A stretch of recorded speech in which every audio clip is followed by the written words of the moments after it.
Hi, welcome back to Shri Kannada vlogs. ಎಲ್ಲರೂ ಹೇಗಿದ್ದೀರಾ? ಚೆನ್ನಾಗಿದ್ದೀರಾ ಅಂತ ಅಂದ್ಕೊಂಡಿದ್ದೀನಿ. ಇವತ್ತು ಮತ್ತೊಂದು ಸೂಪರಾಗಿರೋ ರೆಸಿಪಿ. ಇದನ್ನು ಮಾಡೋದು ತುಂಬ ಸುಲಭ ಮತ್ತು ಬೇಗನೆ ಆಗಿಬಿಡುತ್ತೆ. ಇದು ಮಕ್ಕಳಿಗೆ ಮತ್ತು ದೊಡ್ಡವ್ರಿಗೆ ಎಲ್ರಿಗೂ ತುಂಬ ಇಷ್ಟ ಆಗುತ್ತೆ. ನನ್ನ ಮಕ್ಕಳು ತರಕಾರಿ ತಿಂತಾ ಇಲ್ಲ ಮತ್ತು ಮೊಟ್ಟೆನ ಇಷ್ಟಪಡೋದಿಲ್ಲ ಅಂತ ಅನ್ನೋರು ಈ ರೀತಿಯಾಗಿ ಮಾಡಿಕೊಟ್ರೆ ಸ್ವಲ್ಪ ಇಷ್ಟಪಟ್ಟು ತಿಂತಾರೆ.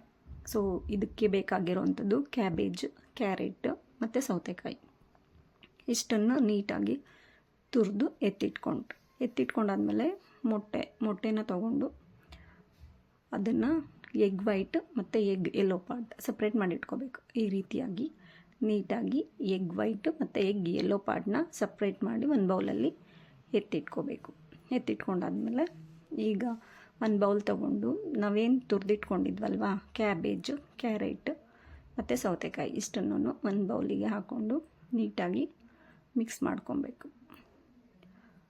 ಮಕ್ಕಳಿಗಂತೂ ತುಂಬ ಇಷ್ಟ ಆಗುತ್ತೆ ಮತ್ತು ದೊಡ್ಡವ್ರಿಗೂ ಕೂಡ ಇಷ್ಟ ಆಗುತ್ತೆ. ಯಾವಾಗಲೂ ಒಂದೇ ರೀತಿ ಡಿಶ್ ಮಾಡಿಕೊಟ್ಟು ಅವ್ರಿಗೂ ಬೋರ್ ಅನಿಸ್ತಿರುತ್ತಲ್ವ. ಈ ರೀತಿಯಾಗಿ ಮಾಡೋದ್ರಿಂದ ಅವ್ರಿಗೆ ತರಕಾರಿ ಮತ್ತು ಮೊಟ್ಟೆ ಎಲ್ಲರೂ ಇಷ್ಟಪಟ್ಟು ತಿಂತಾರೆ ಮತ್ತು ಆರೋಗ್ಯ ದೃಷ್ಟಿಯಿಂದನೂ ಕೂಡ ತುಂಬ ಒಳ್ಳೆಯದು.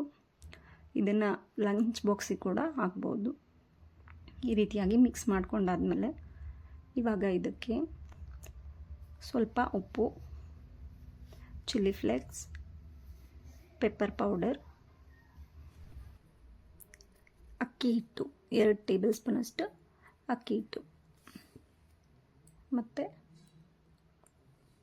ಈರುಳ್ಳಿ, ಹಸಿಮೆಣಸಿನ್ಕಾಯಿ ಇದು ಬೇಕು ಅಂದರೆ ಹಾಕ್ಕೊಳ್ಳಿ, ಇಲ್ಲ ಸ್ಕಿಪ್ ಮಾಡ್ಕೊಳ್ಳಿ. ಇಷ್ಟನ್ನು ಹಾಕಿ ನೀಟಾಗಿ ಮಿಕ್ಸ್ ಮಾಡ್ಕೊಂಡ್ಮೇಲೆ ಈಗ ನಾವು ಎಗ್ ವೈಟ್ ಏನು ತೆಗೆದಿಟ್ಕೊಂಡಿದ್ದೀವಲ್ವ ಅದನ್ನು ಹಾಕ್ಬಿಟ್ಟು ಇನ್ನೊಂದು ಸಾರಿ ನೀಟಾಗಿ ಮಿಕ್ಸ್ ಮಾಡಿಬಿಟ್ಟು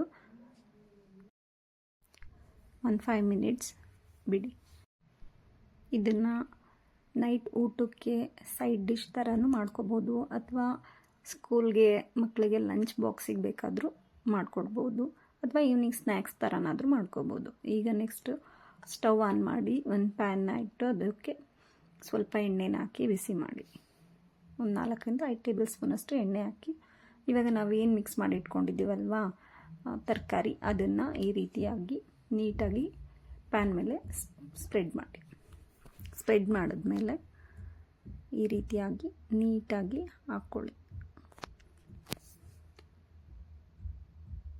ಹಾಕ್ಕೊಂಡ್ಮೇಲೆ ನಾವು ಎಗ್ ವೈಟ್ ಏನು ತೆಗೆದಿಟ್ಟಿದ್ವಲ್ವ ಸಪ್ರೇಟಾಗಿ ಅದನ್ನು ಇದ್ರ ಮೇಲೆ ಹಾಕ್ಕೊಳ್ಳಿ. ನೀಟಾಗಿ ಅದು ಸ್ಪ್ರೆಡ್ ಆದರೂ ಪರವಾಗಿಲ್ಲ. ಹಾಕ್ಕೊಂಡು ಲಿಡ್ನ ಕ್ಲೋಸ್ ಮಾಡಿ 5 ರಿಂದ 10 ನಿಮಿಷ ಮೀಡಿಯಮ್ ಫ್ಲೇಮ್ನಲ್ಲಿ ಇಟ್ಬಿಟ್ಟು ಬೇಯಲಿಕ್ಕೆ ಬಿಡಿ. ಇವಾಗ 2 ಸೈಡ್ ಈ ರೀತಿಯಾಗಿ ನೀಟಾಗಿ ಫ್ರೈ ಮಾಡಿಕೊಂಡ್ರೆ ಒಂದು ಸೂಪರಾಗಿರುವಂಥ ರೆಸಿಪಿ ರೆಡಿ ಆಗುತ್ತೆ. ಈ ರೆಸಿಪಿ ಸ್ವಲ್ಪನಾದರೂ ಇಷ್ಟ ಆಗಿದ್ದರೆ ಪ್ಲೀಸ್ ಒಂದು ಲೈಕ್ ಮಾಡಿ. ಹಾಗೆ ಇನ್ನೂ ಯಾರ್ಯಾರು ನನ್ನ ಚಾನಲ್ ಸಬ್ಸ್ಕ್ರೈಬ್ ಮಾಡಿಲ್ಲ ದಯವಿಟ್ಟು ಸಬ್ಸ್ಕ್ರೈಬ್ ಮಾಡ್ಕೊಳ್ಳಿ. Thank you for watching. Please subscribe to my channel. See you in the next vlog.